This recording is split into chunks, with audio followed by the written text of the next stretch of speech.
Nous allons parler maintenant du statut de cohabitant.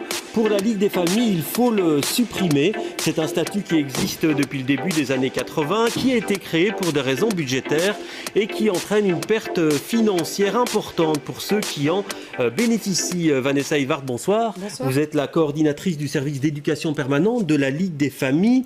Alors, statut de cohabitant, ça peut paraître un peu abstrait, donc c'est quand on choisit d'habiter avec quelqu'un que ça peut avoir des conséquences si on bénéficie de revenus de remplacement. Pour être concret, ces conséquences, quelles sont-elles ? Alors les conséquences, elles sont multiples, mais principalement, elles génèrent des inégalités et des injustices auprès de ces familles qui sont déjà des familles fragilisées. Les conséquences sont de l'ordre des revenus qui diminuent de manière assez conséquente et assez forte une fois que l'on est sous le statut du cohabitant. Ouais. Et donc ça veut dire que ça peut être par exemple un couple qui décide d'habiter ensemble, ça peut être aussi un parent qui décide d'aménager chez vous. Il y a beaucoup de cas de figure très différents. Il y a énormément de cas de figure très différents et c'est le seul fait finalement de vouloir se porter solidaire, que ce soit contraint ou que ce soit choisi, au niveau familial ou au niveau sociétal. Et donc c'est la solidarité qui est pénalisée par ce statut cohabitant. Alors imaginons que quelqu'un qui bénéficie de revenus de remplacement, il décide d'accueillir son compagnon ou sa compagne. Qu'est-ce que ça peut entraîner comme perte de revenus pour parler chiffres ? Alors par exemple, je peux raconter l'histoire de Geneviève qui est maman de 5 enfants qui sont orphelins de père. Elle est elle-même effectivement bénéficiaire d'une allocation sociale, donc d'un RIS. Elle compte aussi sur une majoration des allocations familiales de par le statut d'orphelin de ses enfants. Et elle a donc des revenus de ce statut d'orphelin qui s'élèvent à plus ou moins 1 800 €, plus son statut de chef de ménage 1 200. Donc jusque-là, tout va bien. C'est pas Byzance, mais on s'en sort pas trop mal.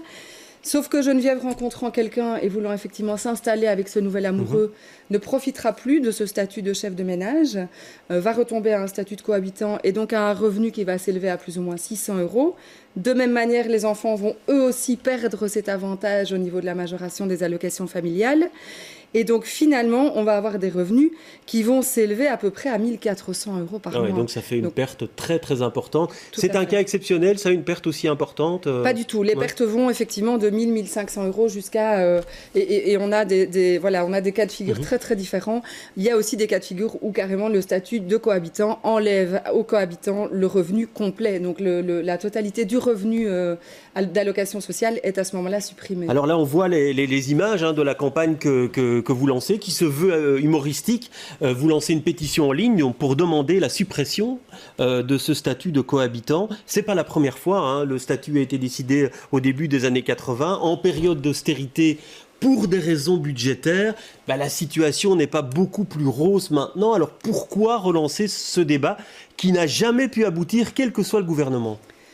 Pourquoi le relancer ? Parce qu'il nous semble d'une part que cette pénalisation de la solidarité, elle est de plus en plus forte dans l'état dans lequel on vit aujourd'hui.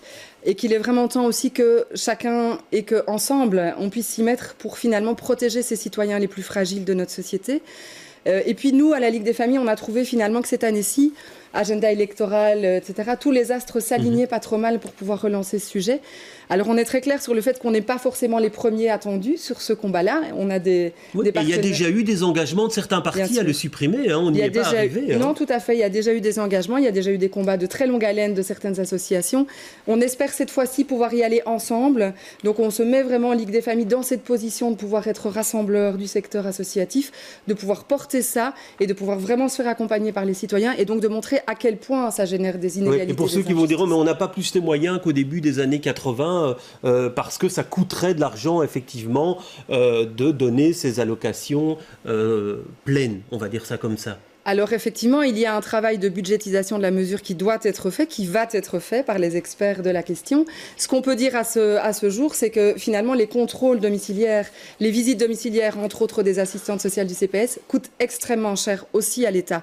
Et que rien que la récupération de cette partie du budget-là pourrait déjà en partie financer la parce que les contrôles de l'ONEM, ils continuent et il y en a de plus en plus. Bien sûr, il y en a de plus en plus, il y en a encore. C'est de plus en plus intrusif, c'est un irrespect total de la vie privée. C'est vraiment rentrer dans la famille, dans la vie privée des gens et venir vraiment gratter jusqu'au plus profond pour trouver là où il y a une anomalie. Mais est-ce qu'il n'y a pas eu tout de même quelques avancées? Il y a eu une décision de justice qui permet, par exemple, de regarder ses revenus de remplacement quand on est en colocation. C'est une victoire, ça, pour les associations. Il y a effectivement un arrêt de la Cour de cassation qui date du mois d'octobre 2017 qui effectivement propose une avancée intéressante.